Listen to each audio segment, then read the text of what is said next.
I'm very surprised to see the Civ choice here for JorDan, game number 1, Arabia. This is a play all 3. This play all 3 is extremely important because Miguel lost 3 games in his first series. JorDan's feeling better because he won 2-1 in his first series. But, like, when I think Burgundians, Dave, I think a more closed map. This version of Arabia is a bit more open than what we've seen in the past. So I'm surprised JorDan's tried this. He does have a nice little map if he can get the walls down. Yeah. If he can get the big walls down. I guess the issue for him is going to be wood lines if Miguel's the one pressuring. But maybe it's also like a stylistic thing for JorDan because Miguel is not like, he doesn't strike me as a hyper aggressive type of player. Yeah, depends true. on the Civ he's playing as. Yeah. But he'll kind of sit back and boom up a little bit, and maybe JorDan can get away with some greed with Burgundians. And we know GL players, especially with Burgundians, love the greed. Yeah, no, I think that's a very fair point. When I was thinking about how these players match up, I think late game, right? It's always small things towards late game. Miguel's weakness is definitely those early aggressive moments, and I think that's a similar weakness for JorDan. But, man, I mean, it feels crazy to say already in the second week, but Miguel absolutely needs some wins on the board here. Like, losing 3-0 to Capoch, when, you know, Ganji seems to be playing really well. Hera's still someone that Miguel's going to have to play. Kingston, okay, there maybe you give Miguel the edge. Like, you got to avoid being in 5th and 6th place here if you're Miguel, and we're getting 3-0'd by Capoch, who is someone who also was like 3rd or 4th place last season. Not a great start for him. So he's kind of run forward here to maybe consider laming and stealing some resources. He hasn't been able to find anything so far. Did he find the boar at the back there? He did, but I mean, it's a difficult lame. Yeah. Right? Even with an eagle, bringing that thing back. And JorDan's actually going to come back with his scout, and I think he's going to find these 2 sheep in front before Miguel gets there. Yep. So Miguel coming forward with the eagle immediately means that he won't have a couple of his own sheep to find. He won't have been pushing in the deer, and kind of gets punished for it a little bit. He has full scouting over JorDan's base, but missing out on some of his early resources. So he took that risk, and it didn't pay off at all. Yeah, now he's got some work to do, right? He's got to find 2 extra sheep, but he also seems to be going for the drush. So normally you want to push in some deer. You'll need your eagle for that. Yeah. Yep, exactly. So you're kind of torn on what you do here. The map, though, for Miguel, and Mayans are very good at taking advantage of this, is pretty good. He's got safe resources, especially if he scouts to the edge of the map where his eagle's going right now. That's a nice little wall off. But I do like how both players have a hill in front of their base that they're going to need to control. Do you think you could get away against Burgundians? Do you think you could get away with like just even a 2 militia drush into FC here with this map? Like if you wall out near to the gold, especially against a player like JorDan. Yeah, I mean, it's just every time I've seen ideal instances where a fast castle could work behind walls, these days it just always seems like it's still not enough. Like, did you watch? And this is bad because we might have been covering it together, but I think we didn't. It was Beleza and Barles. It was Tatars versus Barles was Mayans. I don't know if you saw that. Bro, I'm using a new headset because of that set. Not that game because specifically, you threw it? But I literally threw my headset and snapped it.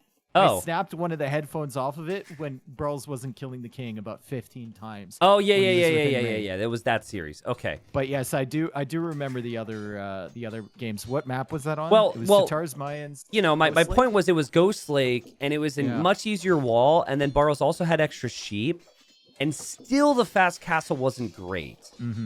So, by the way, you might need to, talk to somebody if you're snapping headsets. It was just, I had a moment. Okay, that's fine. We all have moments. But anyways, yeah, so I just, to answer your question, I guess I don't love the fast castle these days, unless it's super wallable. So I think for Miguel, it's just to give him some level of walls, and then he'll probably play into feudal age. All right, JorDan scouting everything else, and Miguel thinking about clicking up here after this Ville. Let's see. Yeah, he should be able to drop off. If he had one more deer, that's perfect. But, it's not the end of the world, and I'm still wondering what on earth JorDan's plan is here. I mean, JorDan doesn't have a barracks yet, and if he gets the barracks up, his archer range still isn't going to be well timed.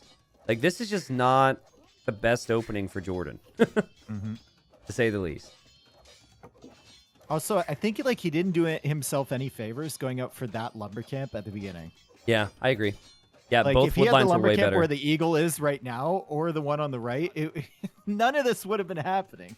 But he has to defend up there, and he has to keep repairing that lumber camp. And Miguel getting some downhill hits against that. JorDan finally has the barracks up, and he will not have enough wood for anything. Yeah, and this might actually confuse Miguel because he passed the mining camp. He might actually be worried his opponent's going for man-at-arms right now because he hasn't seen the barracks or anything. He should know by the score that he's not.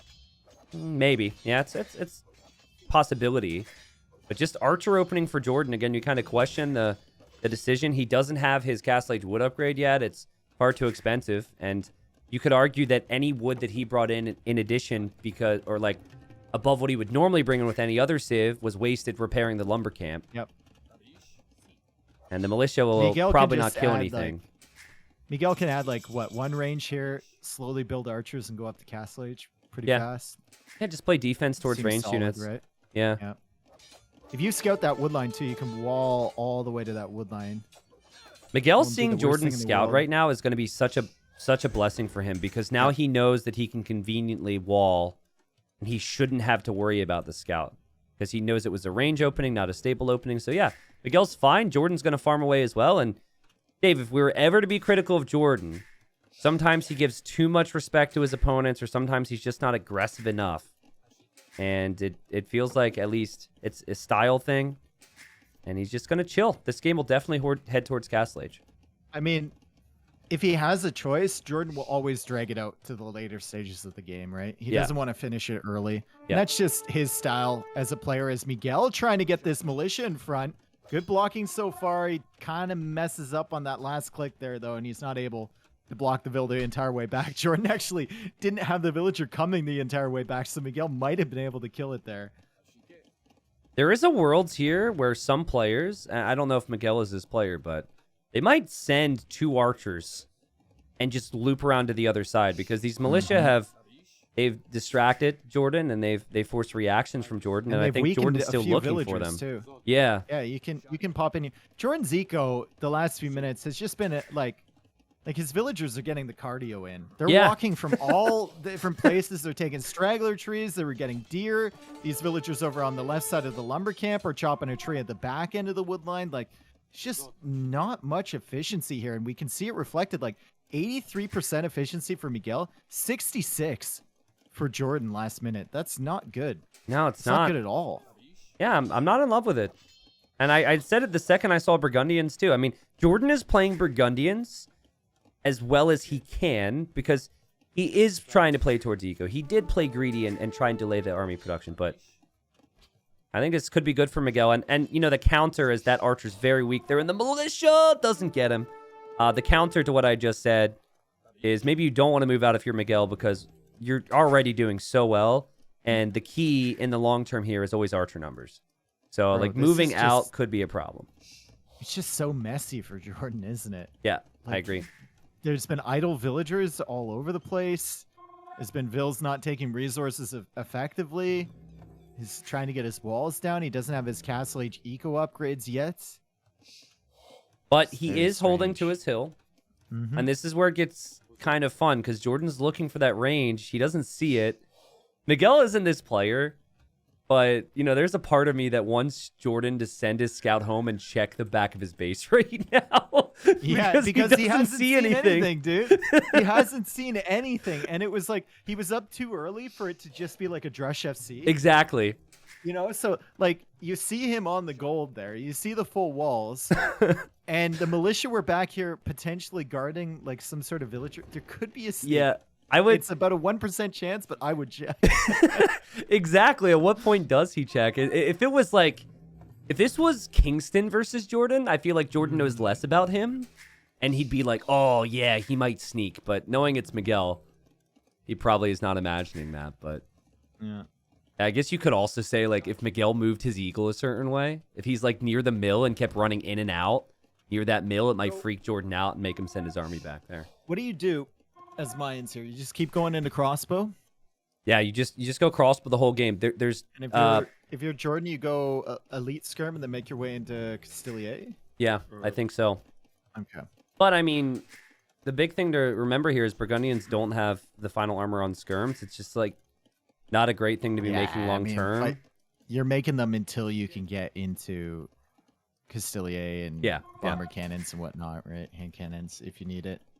Look at that archer mass for Miguel. He's going to have 13 soon. And he's going to have fletching. He's going to be walled. JorDan's army might even be out of position. JorDan's not even producing right now. I mean... I think if you're Miguel, you wait till Castle Age to show these, which he likely will. And then you come in at the open area at the back. The very back. I don't think you go in towards that wood line, even though you know there's vills there. If these units from JorDan run into Miguel's base, I'm going to be so unhappy. Okay, Eagle will actually see those archers. That's actually really nice. The archers for free, yep.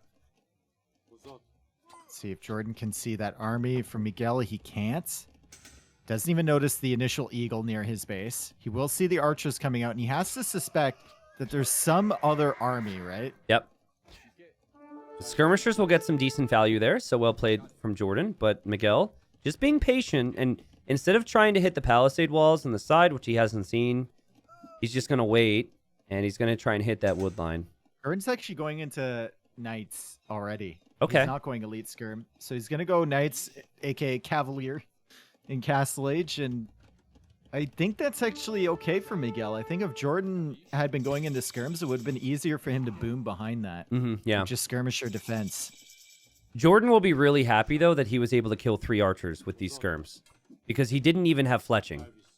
So that's some value, and Miguel will drop the TC at home behind this, and Miguel chooses to attack the palisade wall, and I was hoping that he would have waited to try and kill the villagers on that wood line. Or go around to the back or something like that. Why go to the double palisade wall as your target? Anyways, he's going to push in, and JorDan's forced into a siege workshop. Also, only building that TC to the right with 2 villagers. Now he sends a few more to get that down. And only will have 2 knights with the first armor upgrade, and that's it. I wonder how these crossbows. I wonder how confident Miguel's going to be here. You see a lot of flags. He will know it's going to take JorDan time, and he also knows JorDan's the type of guy to wait a little bit, and he's getting some snipes here. This is well played from Miguel. He gets 3 villager kills. Maybe even 4 here. 5? 5? Oh my goodness, and Miguel is going to be more than happy with that. JorDan ejects the knights. Miguel's also happy to see these with limited upgrades, but the Scorpion is going to kind of make things difficult for him. So far, good micro. Takes out 2 knights.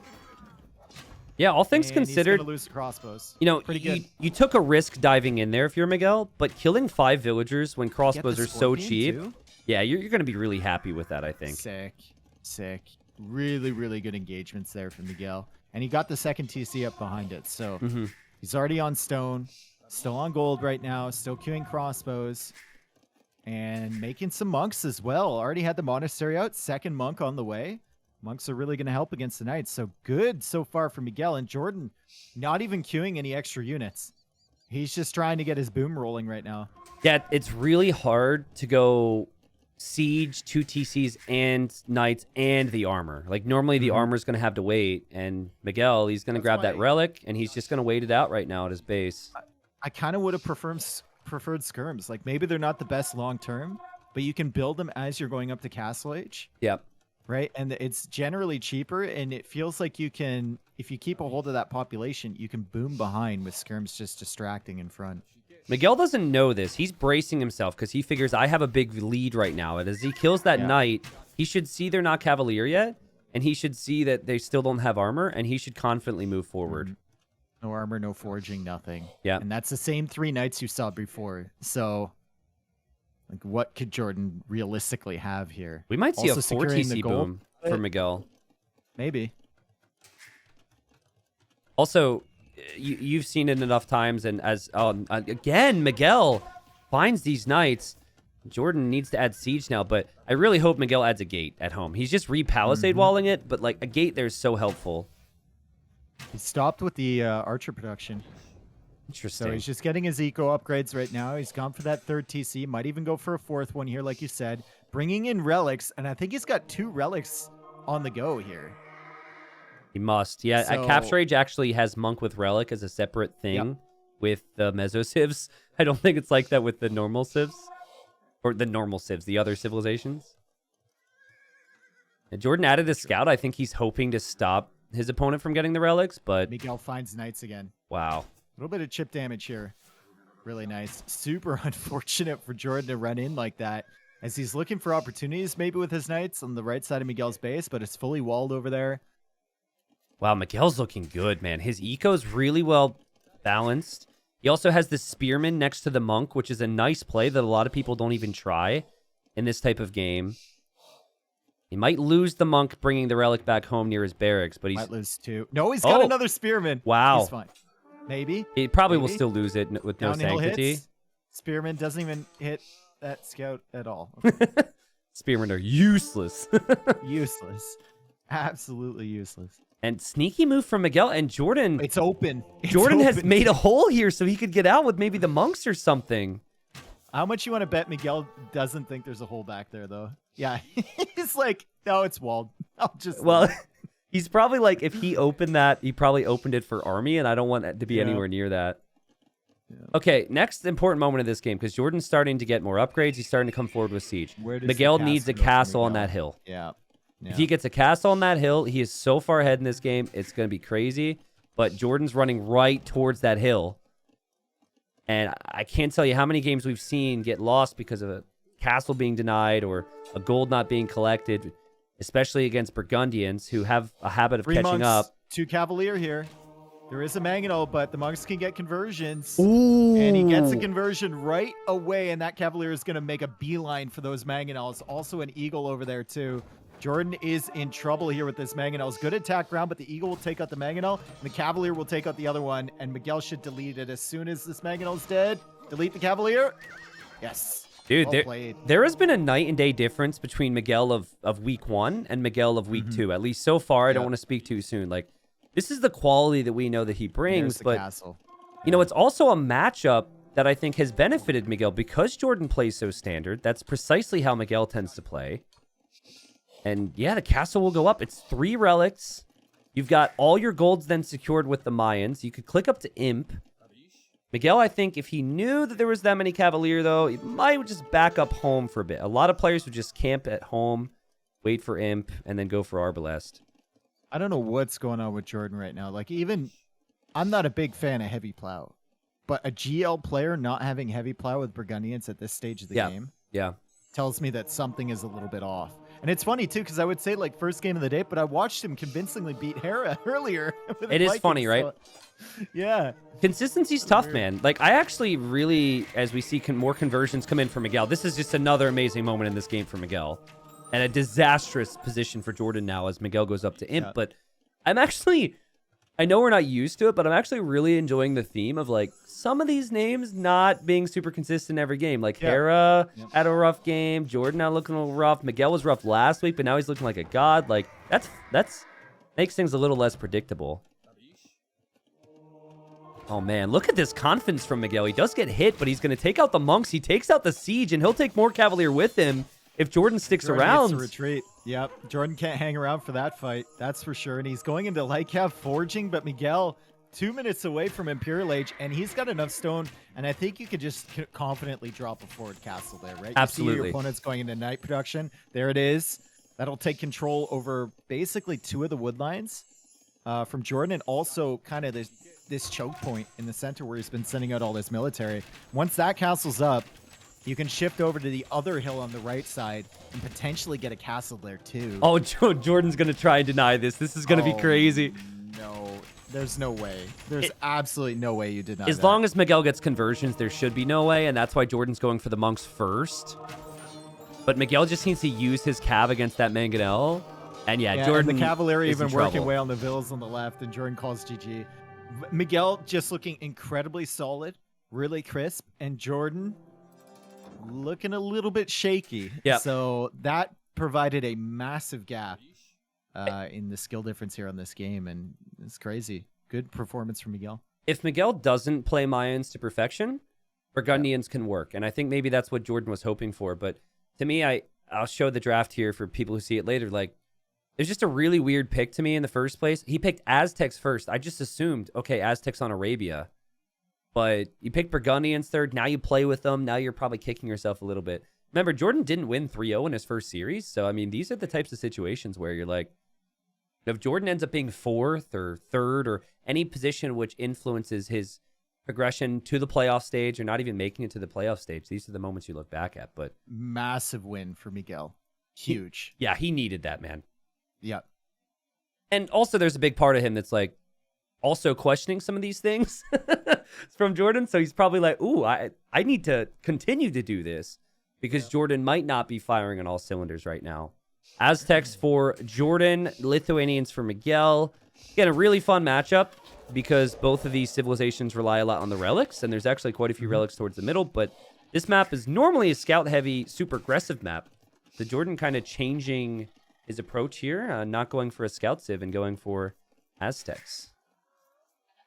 I haven't seen much of the meso civs here on this map. Yeah, not yet. Kind of surprises me a little bit because it feels like they wouldn't necessarily be worse. Yeah, I think you could get... I think Aztecs makes sense on almost all land maps, right? Any map that doesn't incorporate the need to dock, Aztecs should be strong. I think Mayans aren't terrible here either, honestly. Yeah. I mean, players are walling a lot. It just feels... and your wood's going to last longer, too. Yeah. Which is actually kind of nice. And your shorefish and everything, it's kind of a nice little bonus. I guess playing archers in this map just isn't generally considered the greatest thing because it's so far from your opponent's base. Yep, that's it. Maybe that's the reason. And also the potential for the up times. With Mayans, too. Yeah. Feels like there's a lot of things that can actually benefit you here with this civ. Look at this build order for Miguel. So he went to wood rather early, which is not too uncommon with the Lithuanians on dock maps, but he did it here. He now has an early barracks, and then he's going to get the shorefish timing down and already brought in his elephant. So yeah, he's going to try and pressure the Aztecs before the Aztecs can get their barracks down and go for that standard opening here. But the sad thing, Dave, is I don't think saw the wood line. Let me double check. He doesn't actually know where that wood line is for JorDan, and that's pretty much his best target. I think the shorefish would be unrealistic. He's going to go over to the berries, though. Like, you know the wood line is at the very back.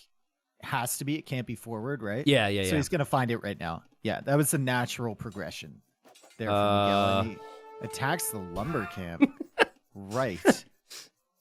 Okay, well, here come the 2 militia across the map. You'll notice he's only halfway there. It takes a lot longer than something like Arabia. Very long time. Yeah. But luckily, no wildlife in the way. Yeah, and also, luckily, JorDan's probably going to be going man-at-arms or archers, which is the same speed. So it's not like JorDan's going scouts, and JorDan's going to be able to counterattack really fast. Dude, did you see that Valis versus ACCM? How good did ACCM look, number one? He was amazing that set. And then on this map where he walled in the camel and 2 scouts. I know, with the house, dude. It was so good, bro. It was so good. Yeah, Valis didn't look bad, but he didn't look great. And ACCM looked like a world beater, man. He looked like he could beat anyone. And JorDan was not expecting this. With the blocking, just a little bit, a few misclicks there with the blocking from Miguel, but he does wound 2 villagers, and he's going to cause a little bit of extra idle time here on the wood line. Eagle is coming over from JorDan. Miguel's scout can't engage really against that, but I mean, Miguel's going to be fairly happy with this draw. She's causing a lot of pain for JorDan so far. And you don't really see it as a viewer unless you look for it. JorDan's barracks is going to be up. He doesn't have the mining camp yet. He doesn't have the militia yet. So JorDan's actually not going to have the man-at-arm timing he wanted. Instead, it's just going to be archers, which is precisely what JorDan did in the first game. He had like all this food. He was late on wood, and then he was late on the range. So, I mean, all in all, I think Miguel will be happy. He'll have to commit against this to some extent because he doesn't want that house going down. But Miguel losing his scout, super unfortunate. Yeah. And really avoidable. However, JorDan will have to respond to this. JorDan also, because of this, is not walled on the right side. So it's another little headache for him. Yeah. And you don't know what the follow-up is. Like, there are build orders where more militia are added. And I say that as more militia are being added. Yep. So this is a really good build order for Miguel. I just think he needs to conserve the HP on the militia that he has. By the way, JorDan, he doesn't really even have a clue. Oh, no, I'm wrong. He does know exactly where Miguel is. Okay, so he did that in Dark Age. Yeah, and he's going for a range. Men-at-Arms upgrade is coming in. Does the Eagle see the follow-ups? That's the question. He should. We'll see one. He should know what that means. Yeah, if he's paying attention. He's trying to re-wall on the backside now. And so the initial 2 militia are here. They don't want to get walled out from their friend here. Dangerous on that wood line. Danger. That's 2 men-at-arms there. One of those is weak, but still. Got to be concerned about that. JorDan has to pull more villagers away and send the first archers over there, which will give Miguel time to build up military behind. The best players can defend in these situations, but I can tell you it's a lot easier to be in Miguel's situation. Mm-hmm. Because you're just going to have more army on the field. But now I think JorDan knows that it's 3. JorDan's going to have 3 archers in a second. The skirmishers haven't exactly been here to follow up just yet because it takes so long. I guess, actually, you should only make skirmishers. You shouldn't make any archers because archers don't have the speed bonus like the skirmishers do for Lithuanians. And you see the archers from JorDan, so... Yeah. 1 archer isn't going to get you much, especially if you have the men-at-arms already added in. They can kill Vils. Skirms are going to be a nice little addition. Problem for Miguel is that JorDan's Eagle is still 39 HP.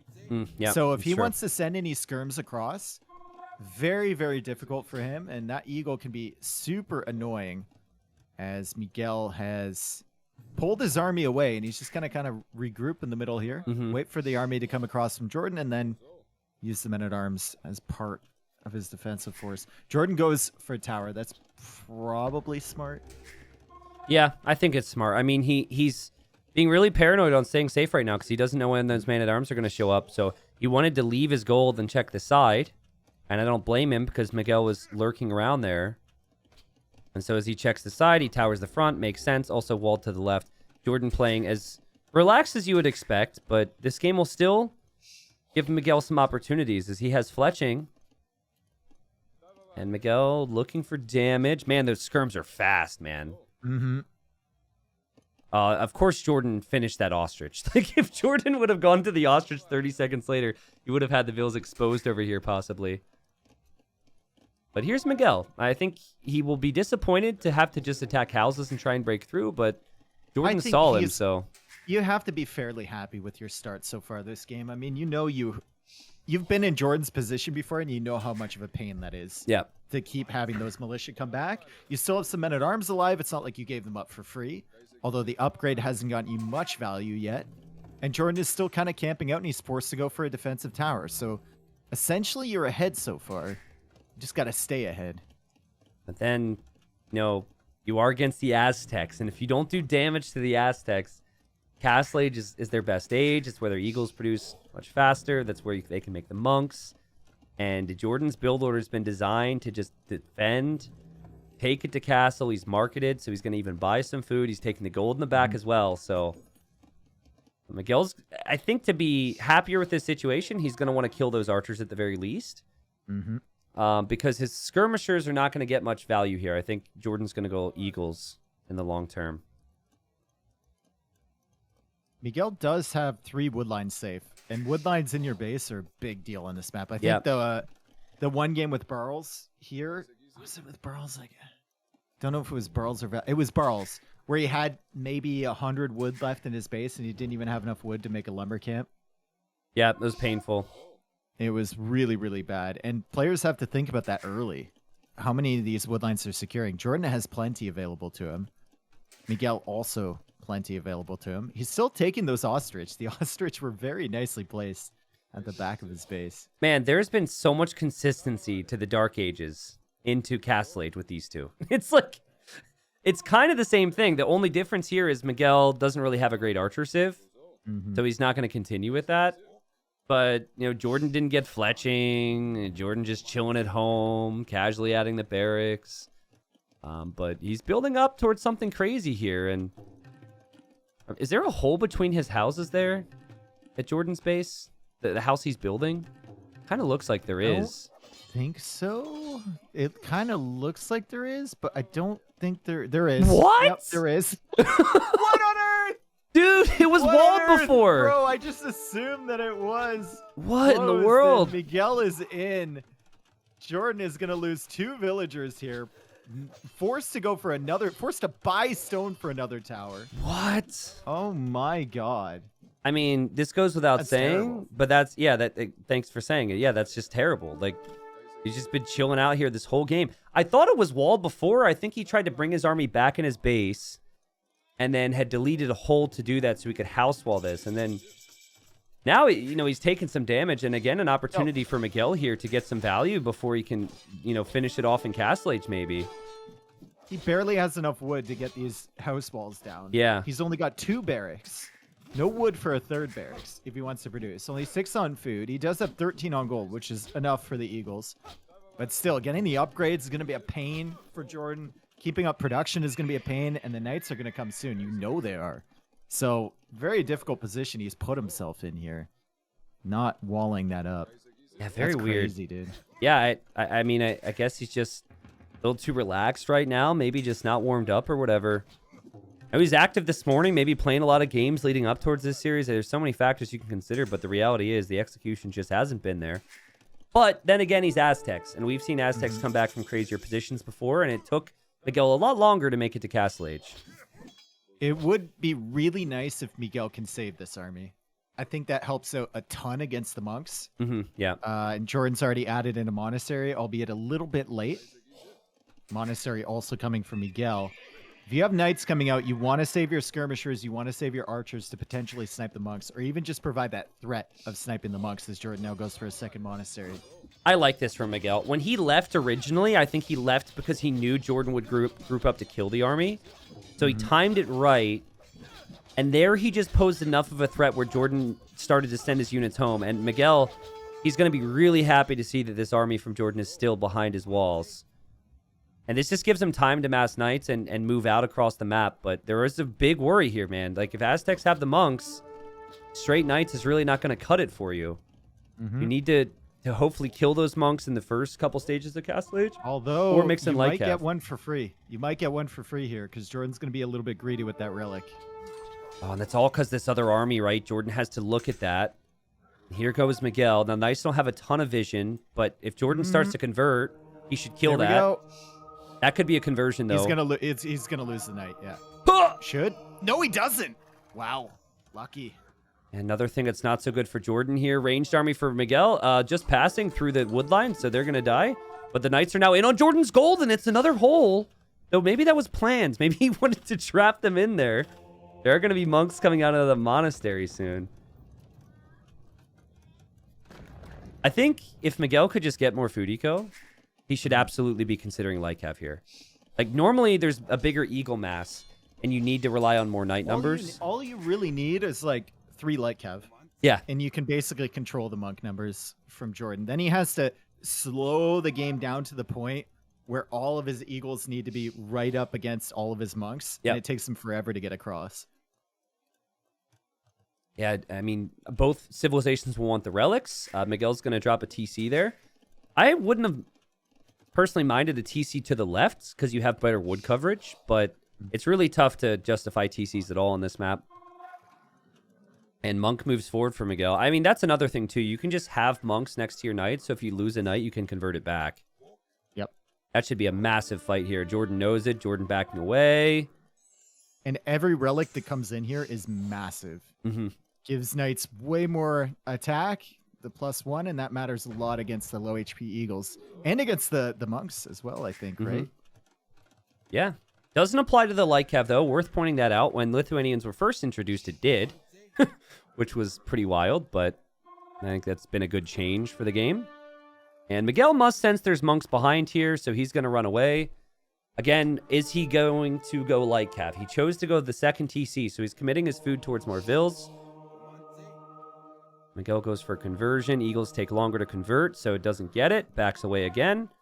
Falls back home, though, where he's going to have 2 relics. They're going to be 10+3 pretty soon. Dangerous. Just keep your monks nearby if you're Miguel so you can convert your knights back immediately. Yeah, I think so. That's the key. That is the key. JorDan has 55 HP on his monks. Just Aztec things. And he's producing more out of the monasteries than he is the barracks right now, though he is producing out of both. And these eagles are theoretical when it comes to a fight against knights of this caliber. Yeah. Like, these eagles will just fold completely. It's all about the monk numbers here. And that's why Miguel probably needs to take a fight sooner rather than later on these monks, because JorDan's massing so many of them, and Miguel's going to take the fight. Again, can he convert his units back here? He's going to try. Monks are so strong, man. They're slowly dying here. It doesn't look like the best fight ever for Miguel. He's losing so many knights. He didn't convert his knights back. He didn't convert his knights back. There's 3 knights now for Jordan. And the knights are the things that were doing all the damage there. The eagles were providing a little bit of extra. Miguel coming in to snipe the monks, but by the time he had sniped them, the conversions were already in. And he tried to convert back eagles. Like, you got to click on your own knights. So difficult. Still. I feel like light cav's the easier play as Jordan gets a crazy conversion there. Just go light cav, man. Like, light cav, and it shouldn't be an issue, but I like what Jordan's doing here to bring it back in this game. He's going with the strength of the Aztecs. Yep. And he's going to pressure with the knights on the right, and Miguel's reacting to that, and he's going to lose more control of the left. Good conversion here for Miguel. He should get a knight back. Jordan deletes it, though. Wise move. Up in the TC. Jordan snipes the monk before he can get into the TC, and the game is paused. Yeah, let's hope that there wasn't a drop or disconnect here. Yes. The TC could shoot down Jordan's monks. Jordan's he doesn't super get the lucky. weak one, though. Dude, he didn't get the weak one. He got the other one with the second shot. Wow. Knights are in here from Jordan. And those are still 10+3, so pretty strong. Managing to snipe 3 villagers with those knights. Already massive value. And the big thing here is Miguel just doesn't have the food for light cav. There's going to be 10 monks for Jordan. Good quick walling here from Miguel. Obviously, he's going to lose some vills. He just wants to put an end to this. You got to go for light cav, man. I love the counterattack idea for Miguel. He is sending knights out across the map. Probably wouldn't expect that Jordan would be on that gold in the middle. But, you know, Jordan on the prowl here. We could see siege soon. And it's so tough for Miguel because his knights chase. And then they could get converted yet again. He's finally adding scouts. Finally adding scouts. Just feels a little bit too late, right? If the knights can find a hole in Jordan's economy, maybe. And He's trying. The hole is no longer there. Yep, he's trying. Jordan spotted him. Jordan shouldn't have a hole in the back of his base any longer. Here comes Jordan. Miguel, do not engage against those monks. Do not engage against that group of monks. You need to have like 6 light cav now, I think. Maybe even a few more. Miguel's falling apart here when Jordan gave him a little bit of a gift earlier. Also, I don't think it's not over yet for Miguel. Don't do this. Don't do this. Don't do this. He's trying to bait them in. Bro, don't do this. I feel like when you go in with the light cav, you're going to have to attack with those 4 knights at the back. Yeah. Provide some sort of distraction, and at the exact same moment, you send them in. So either Jordan is distracted at the front with your light cav, or he's distracted at the back with the knights. So you're either getting villagers or you're getting monks.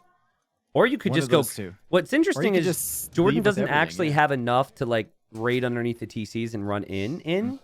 So Miguel's just going to go forward with everything. If he knew about that now gold, coming though, I mean, that would be such a valuable spot. That said, Jordan's got 5 monks there now. Oh, this is going to get really, really tough for Jordan. He's going to have to be paying attention at the front and wherever this army is for Miguel. Miguel has to be careful too, though, right? Like, he's got that TC that could be hit. It's a close game Got a now. lot of light cav, dude. Those monks can die so quickly. Yeah, I also like how patient Miguel's being, how mysterious he's being about it, right? He's like hiding a lot of this. Does he know the gold's been taken yet? No. A counterattack with everything. No siege defense for Miguel. Somewhat questionable against the Aztecs. Oh, could be a great he's gonna find. find the monks. No, he doesn't see them. He doesn't know see they're them, there. and Jordan knows. Jordan knows they're coming. Jordan, though, needs to be aware of the army at home, too, because those knights will get into his base really quickly. Miguel is trying to squeeze through these eagles to go after the monks. All those monks are dead, probably. All of these monks are going to die here from Jordan. Does he get any conversions? No, not yet. 1 conversion only. And that's Huge battle for Miguel. That's what Light Cat bring to the table. And now, meanwhile, the Knights are trying to break in. And there's pikemen, there's eagles, and there's some monks from Jordan that could follow that. But it's tough for Jordan right now to continue this push if he doesn't have the monks. And that's a great fight for Miguel. He doesn't attack the houses any longer. He gets a big clear up, still on the prowl for monks, but still probably needs to kill this death ball from Jordan. It's crazy how much production Aztecs can get off so little economy. Yep. And a lot of the light cap for Miguel have just gone down. He's only at 5 light cap. Ridiculous. Knights are getting through on the houses at home, though. Look at how fast they get through there. Jordan's in trouble at home. Miguel is in with the Knights. He's not noticing, though. He's purely distracted at the front. Is not sending the Knights in yet. They're going in automatically, and Jordan needs to garrison his TC and bring all the pikemen back. Yeah, Crazy game here. This is crazy because Miguel's going to take some heavy losses, too. He could lose his town center. What Miguel did do was he used the TC to shoot a couple of Jordan's monks. I think, and it's hard to say, I think maybe Miguel would be better off looping some of his knights home and then raiding with only 2 or 3. But then again, there's monks everywhere for JorDan, and there's just production on production. There's 15 pikemen, 15 eagles, man, and Miguel just doesn't have much economy anymore to be able to compete with this. Just Aztec things, man. The pikemen will clear up the knights at home. So JorDan able to clear the raids at home, keeps up the pressure even after losing all of those monks to the light cav. And Miguel is the one who's distracted now as he comes in with more light cav to snipe the monks, but he calls the GG. Yep. JorDan doing big things here with the Aztecs. I think Miguel could win this game if he doesn't take the early fight and donate the knights, and he, instead of making so many knights, he goes for light cav. Because at that stage, there was no pikeman upgrade. And if there's no pikeman upgrade with 3 to 5 light cav, he clears up the early monks from JorDan, and he could be okay. I think if Miguel, when he went in with the light cav initially, if he saw those monks and that gold, I think the game turns out completely differently. Because I think JorDan has to send back his army to deal with that stuff, and he loses a bunch of villagers. That's true. And then Miguel can loop around with the knights and the light cav to kill all of this forward army from JorDan. So fortunate for JorDan that Miguel didn't notice the 5 monks just standing by the gold. And it was so bold from JorDan, I guess, that Miguel would have never expected it. And maybe that was in the back of Miguel's mind. Like, maybe he was thinking that there's no way that JorDan had the gold to continue to sustain production of things. Yeah.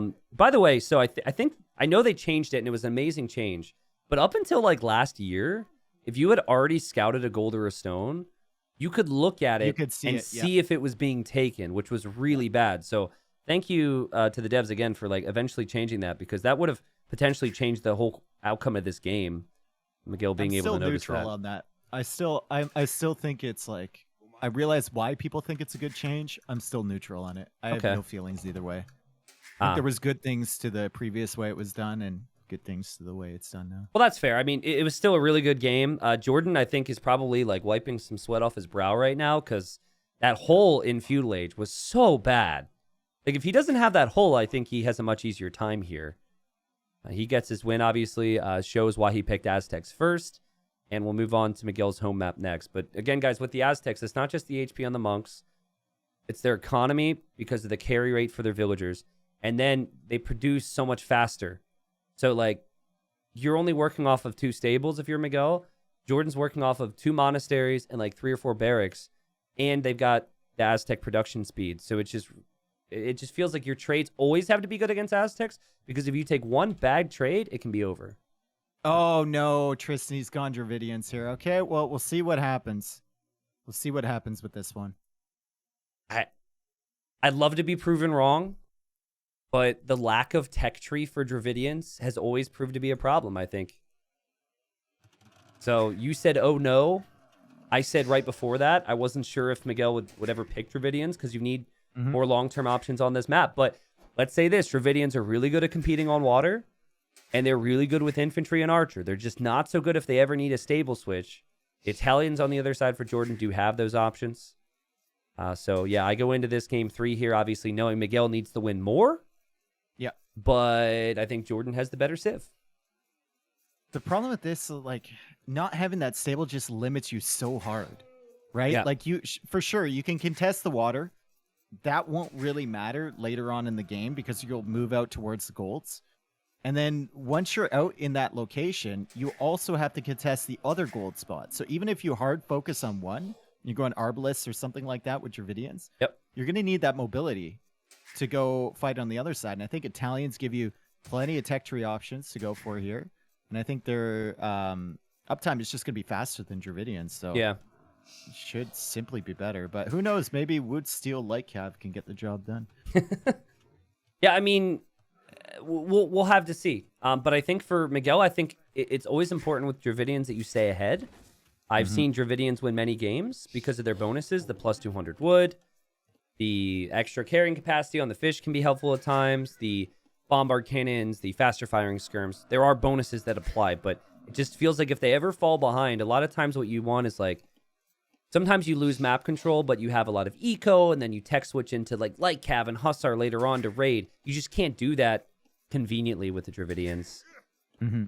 But they do have a stable. It's just they can't make knights. And how many times have we seen someone like need 2 knights to clear up a siege push, or like need knights to kill a couple villagers as they switch to do something else in a game. Happens a lot. I think I'd like the Civ better if like they just didn't even have this stable. You don't get your hopes up, you know. You don't even get teased. It's too much of a tease. Yeah, you don't need it, dude. It makes you feel like they've got it, but they don't. What if, to compensate for the fact they have weak stable units, if you're on a map that has an elephant, you can use the mount elephant hotkey, and you could, instead of eating your elephant, you could ride your elephant into battle and fight in the Dark Age.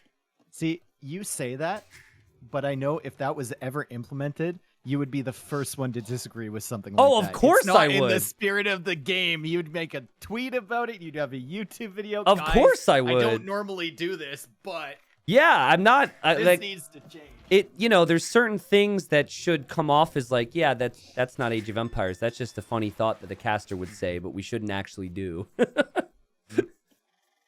It does bring up some interesting pros and cons, I guess, right? Because you're riding your 400 food, but yeah.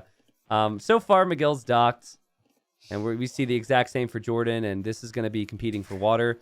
Again, I think having it be cheaper to go up to the next stage, and having the cheaper dock techs, JorDan should compete on water, but more than anything, just make sure he doesn't completely lose it. And then an early Castle Age, man. Just add the TCs and get those fire ships out there to snipe any fishing ships, and then not worry about water all that much. Our concerns aren't with the opening from Javidians. Yeah, it's opening's the great. Closing. Yeah, the finishing. Well, you just have to play so good all the time, I feel, because if you fall behind, you can have a problem. I actually think I like them less on this map than I would, like, even Arabia. Because on Arabia, you can just focus on range units the whole time and produce. But you can't start like that here. And so sometimes, like, a couple nights are needed to get a raid in, and not having that opportunity to snipe siege or raid could be an issue. Do you see JorDan? I think he's planning not to really go for Navy here because he's taking the fish super far away from his dock. He's going to go fast castle. He's going to go for the Tato strat, the fast castle, give up water, and then just take the water back in Castle Age and snipe all the fish.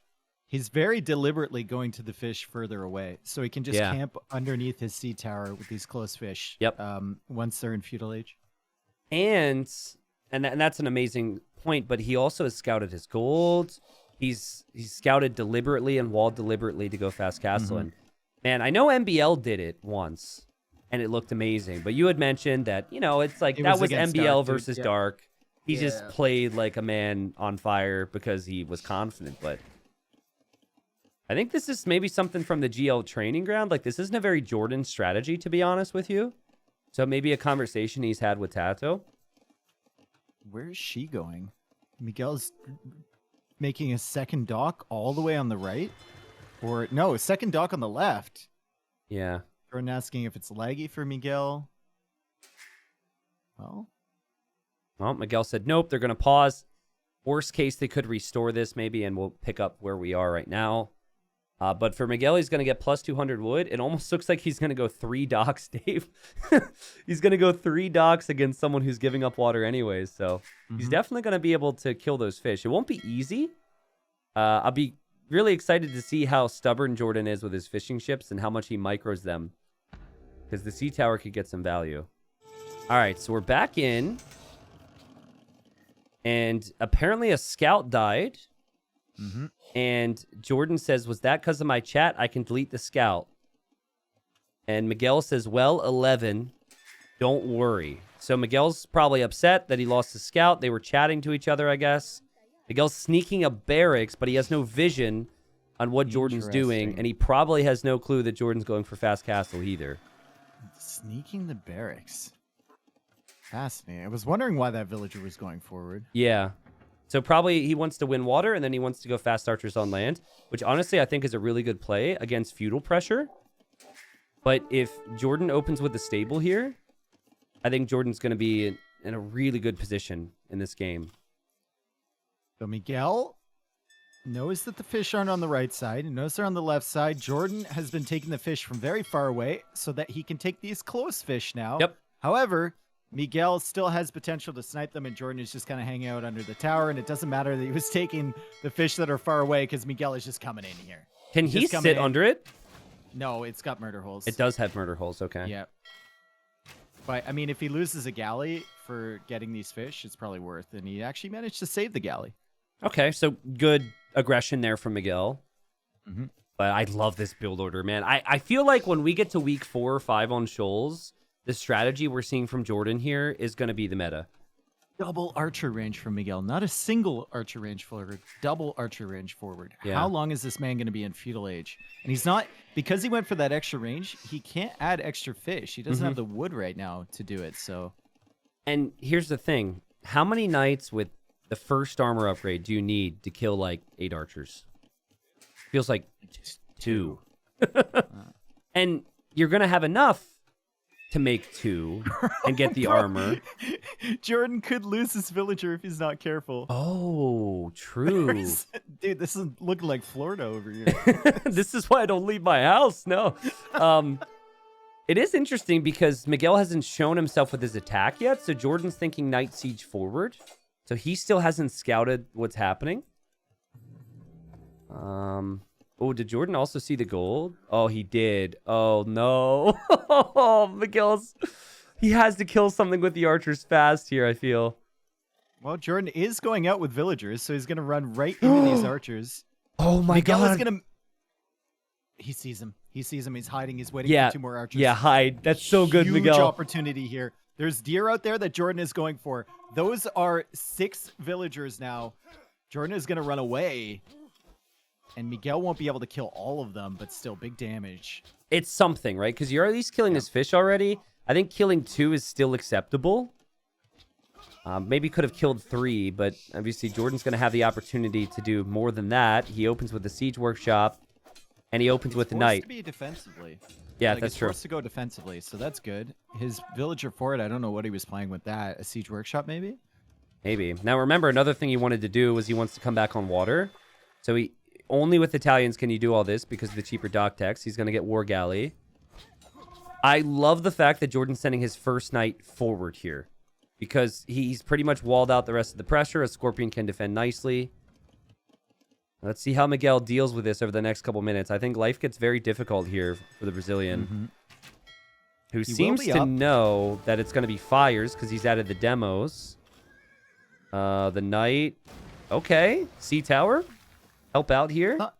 It's not bad getting a little bit of damage on that. Now the knight has to be careful running into his eco. Starting scout is attacking the gold for Miguel. And Miguel had the Scorpion hitting his villagers and archers. And the knight is in on the wood line. Villager, save the fill. And there's fire ships that went in at the same time. So it's like 4 different things happening to Miguel at once here. I know we laughed about the Dravidian stable, but if Miguel knew that there was a forward monastery, he should absolutely be adding his own stable to go for scouts. Interesting game. I assume Miguel scouted his other golds. Looks like he has, so he could always shift over there. And Jordan... He's going to see Knight, like, partially healed up and be like, huh? Yeah, true. True. What? I wonder if Jordan will be able to kill the weak villager, too. I mean, Miguel needs to leave this, right? He needs to leave. Probably could have left a long time ago if he knew a knight was around. He didn't kill it. And he's still got the forward archer position. He's actually looping his archers home, Dave. And he hasn't lost as many villagers as I expected he would lose to Jordan's attack. Might not lose any. Yeah. Is losing some fishing ships, but he does get plus 200 wood when he hits the next stage, which I think will help him a lot right now. He could drop some town centers, and a couple archers will be fine to defend from the monk, scout, knight pressure Jordan has, which is just as awkward as it sounded. Could have kept that villager alive. You keep the archers there, keep the villager alive. Siege workshop, siege tower, bop, you're in. Bop. Did you remember ACCM Siege Tower and that fortified clearing game? That was sick. That was such a sick game. Oh. That was some energy, right? Like ACCM woke up and chose violence that game. Yeah, it's crazy. Oh man, I think he had like 7 rams too. It was nuts. Okay, so now Jordan's gonna see that the archers are here. I imagine Miguel's very confused. That's the thing about this play is like you don't know exactly what your opponent's doing. Dead monk. Monk goes down. TC will go up for Miguel. Miguel had a hole in his wood line, though. But he could trap JorDan in there. That's kind of funny. Miguel? Trap him, Miguel. He's just running. Yeah, he's focused on the crossbows and the busy with other TC. things, yeah. Did miss the forward villager, though. Didn't manage to snipe her. Crossbows will be going forward to probably secure that gold spot on the other side. Yeah. And, well, there's 2 Scorpions and a Mangonel kind of locking down his forward here, too, so... This is where if you could make a knight, all that siege dies. Right? Like, and making scouts isn't necessarily worth it. I mean, the Spearman's the real MVP, apparently.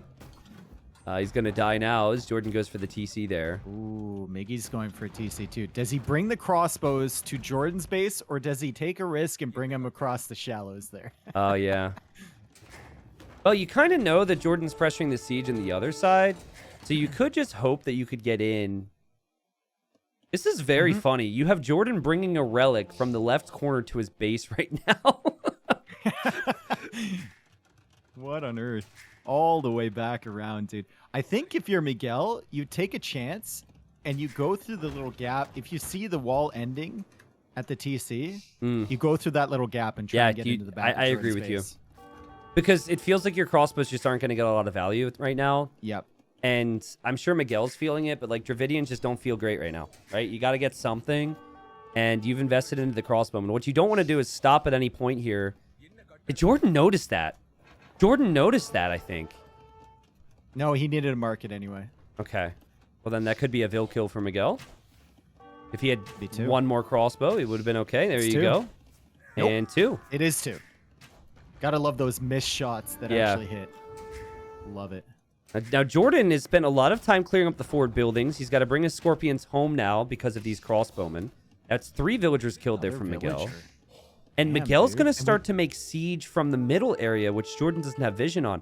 So I'm liking Miguel's position more and more. It feels like the flow of the game is definitely for him right now.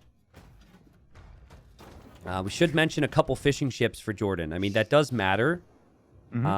Every little bit helps, and it's pretty cheap for the Italians to add those. Monk died in the south.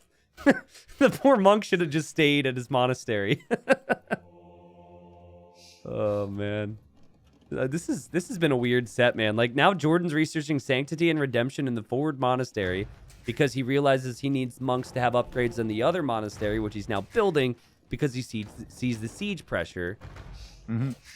But that does make sense. He knows he's going to need something more than just his own siege.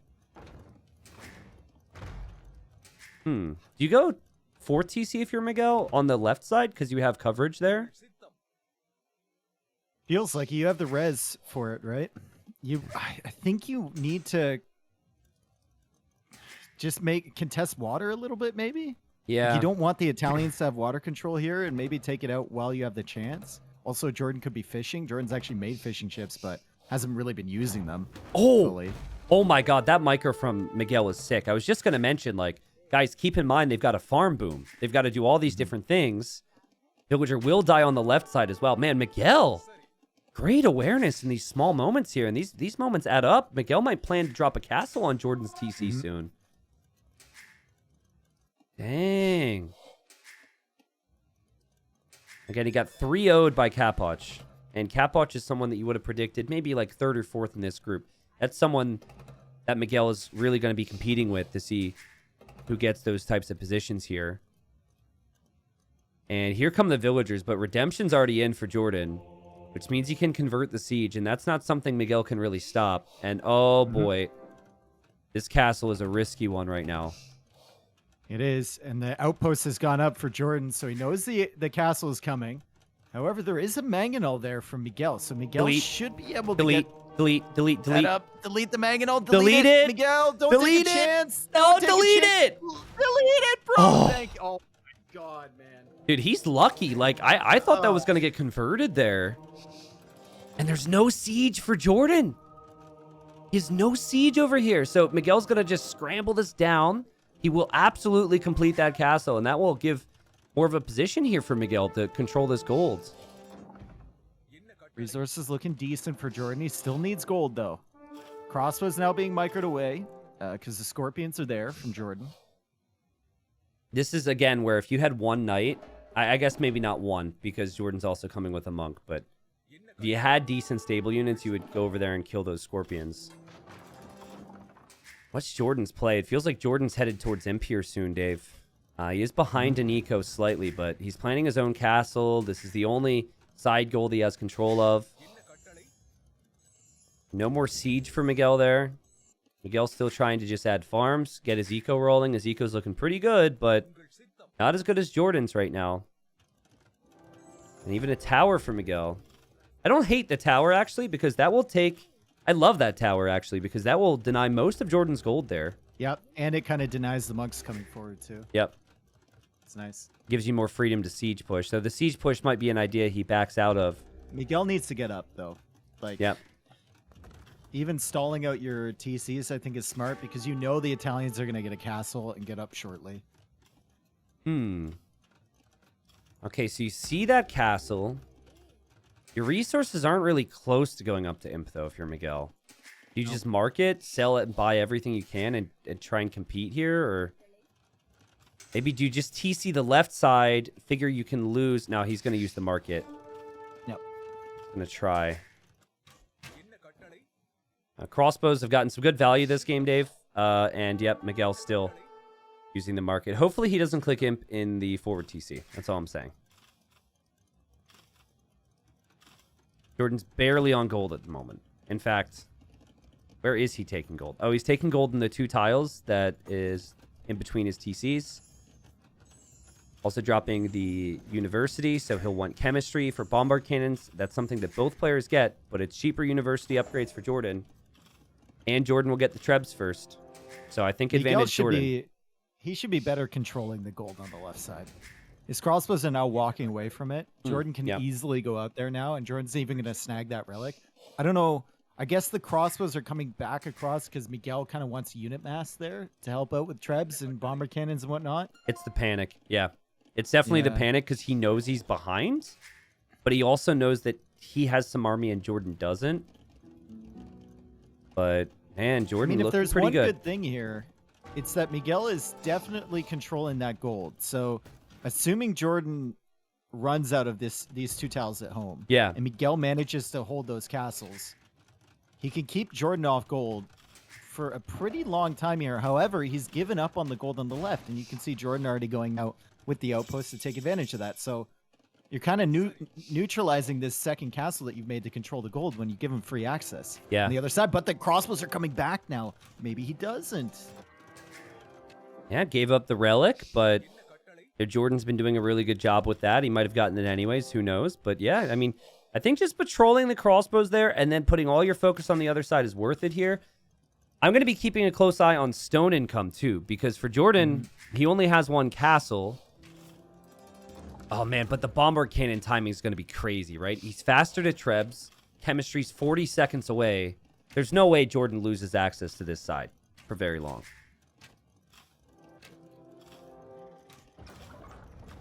Isn't it crazy to me, like, or crazy to you, sorry, how frequently bomber cannon timing is talked about these days? Like, it was not talked about near as much back in our early days of casting. I feel like there's just more civs now with bombard cannon. That's the ability true. to make bombard cannons. Yeah. If we think there's almost like double the amount of civs, so it's kind of crazy. And look at Miguel micring and Jordan micring on the other side. The villagers are ready to go, dude. They're ready to repair. And Miguel's going to have to pay attention. Otherwise, he loses this entire army. And good on Jordan. He realizes that he can now castle the left because he's going to push the right. And Miguel, you know, this is his home map. And he chose Dravidians last in his draft. We certainly saw what his strategy was here. I think it was a little bit of a Jordan masterclass with the fast castle knights, but it's just been Italians. This Italian bonus, that Italian bonus. What Dravidian bonuses have we really been able to discuss over the last 10 minutes? Jordan is going to run out of stone, I think, on this side. Oh, but he could take the trebs with the bombard cannons, can he? Take that one. And that's a lot of villagers repairing there for Miguel. That's a lot of stone investment from him. The castle is going to remain alive. If he could snipe some of the bomber cannons with his treb, maybe he could do it, but the bomber cannons get the additional attack in. The castle goes down regardless of how many villagers are repairing there.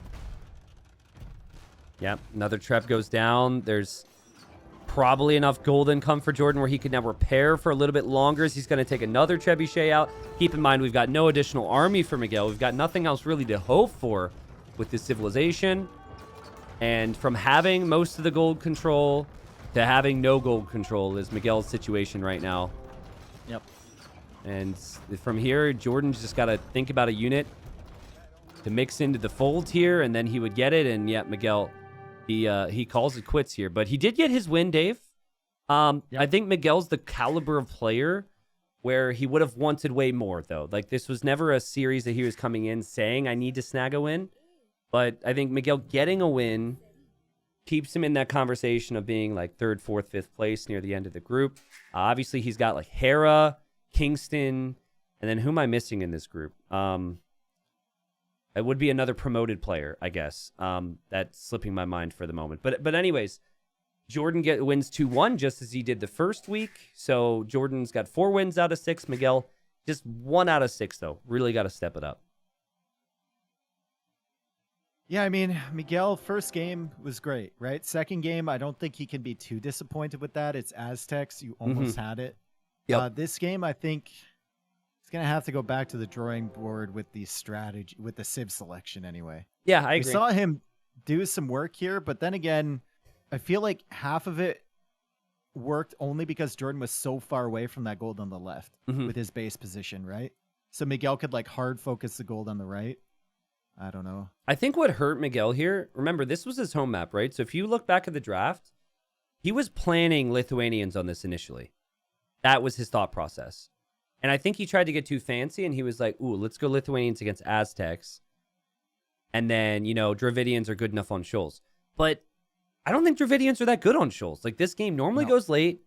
I think their early bonuses don't really have as much of an effect here as they would maybe on a standard water map like Islands. So, it looks bad now to have lost game number 2, where you use your first pick and you then can't even win on your own home map. But, again, maybe, JorDan just eased his way into the series. I think both players had questionable civilization choices on maps, though.